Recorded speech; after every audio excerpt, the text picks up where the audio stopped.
Rest in peace, XPS. That is right. You heard me correctly.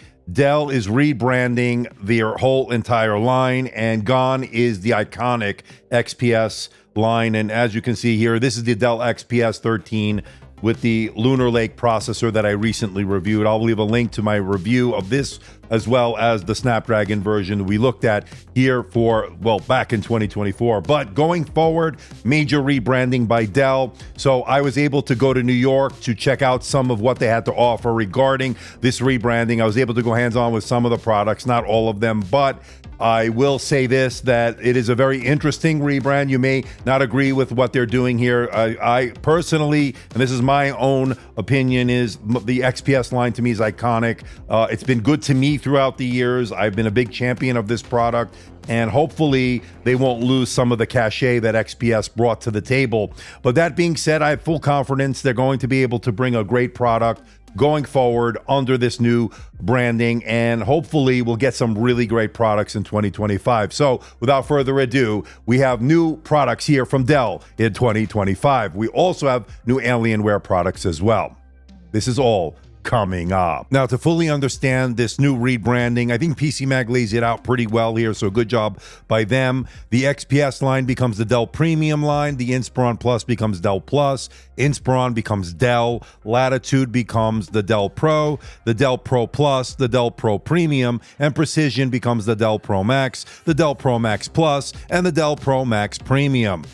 Yeah, that's a lot to take in, but this chart certainly lays it all out for you. Let me know what you think about the rebranding and the naming in the comments section below. Now, I was able to go hands-on with a few of the models back in New York last month for the Dell preview for CES 2025, which is going on right now in Las Vegas. So let's get right to it.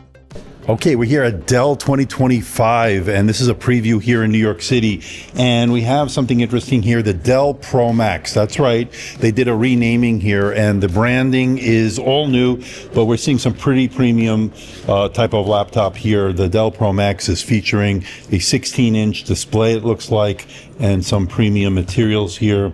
And as far as the display is concerned, a 16-inch display here. It's a really nice display. It's got a nice sized touchpad. Doesn't look like it's a haptic touchpad or anything like that. So that is one thing I noticed here. But great port selection here on this Dell Pro Max. You get your Ethernet port, probably gigabit Ethernet. You're looking like a USB-A, a 3.5 millimeter headphone jack, and then of course you get a 5G SIM card slot there and a Kensington lock port. And now on this side, you're looking at HDMI, USB-A, 2 Thunderbolt, micro SD card reader, and a smart card reader. So plenty of I/O on this bad boy. And the display goes back 180 degrees. And I got to tell you, it looks pretty good. Okay, here we have another one, the Dell 14 Pro. And this one is a 14-inch, as the name says. Good I/O here. It's going to have 5G support option there. And then a 3.5 millimeter microphone headphone combo jack, a USB-A port,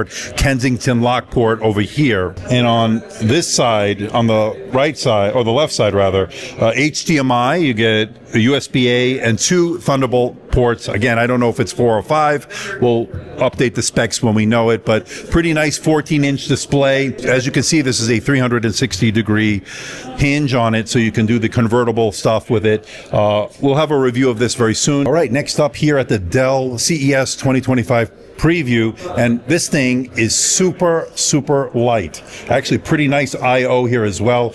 It looks like you're going to get your 5G card here for wireless, then you get a microphone headphone combo jack, USB-A, and then of course you get a Kensington lock port on that side. So there's all the I/O on the right side. And moving over to this side is an HDMI, you get a USB-A, and then 2 Thunderbolt ports. Now I don't know if these are going to be Thunderbolt 4 or 5, we'll have to find out.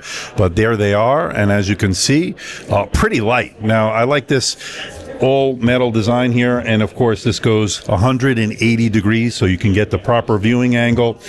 This is going to be pretty good in terms of getting work done. It's also very portable. Now, as you know, I've been a big proponent of the XPS line through the years, and with their redesign the last couple of years, it's been a little bit controversial, but it is their premium line, hence the name Dell Premium going forward. But I kind of wish they went with the XPS moniker, but they decided to do away with it and just keep it very straightforward, Dell Premium, and hopefully we'll get some new Dell Premium laptops into the studio. As far as the commercial line, the Dell Pro and the Dell Pro Max, we will hopefully get those in as well. And of course, for those more budget conscious, we're going to look at the Dell Plus and the Dell, of course. So there are all the different permutations that this will have. But again, let me know what you think about this rebrand in the comment section below. And on the mobile gaming front, the Alienware Area 51 gaming laptops will come in two sizes, a 16-inch variant and an 18-inch model, and will be configurable with up to the Intel Core Ultra 285HX processor with NVIDIA RTX 5090 GPU. And that's a total power profile of 280 watts. Now, all this power is going to generate a good amount of heat, so the chassis has been redesigned to help improve airflow by up to 37%, while being about 15% quieter, according to Alienware. Now, there are some design and aesthetic highlights, such as the underglow beneath the keyboard, cast by the bottom RGB fan, and the Area 51 laptops are also the first from Alienware to support PCIe 5.0 SSDs, or Gen 5 SSDs, configurable up to 12 terabytes. The Area 51 laptops will go on sale in Q1 of 2025, with some higher-end configurations starting at around $3,200, and will eventually settle into a starting price of roughly $1,999 or $2,000 once more entry-level laptops configurations become available.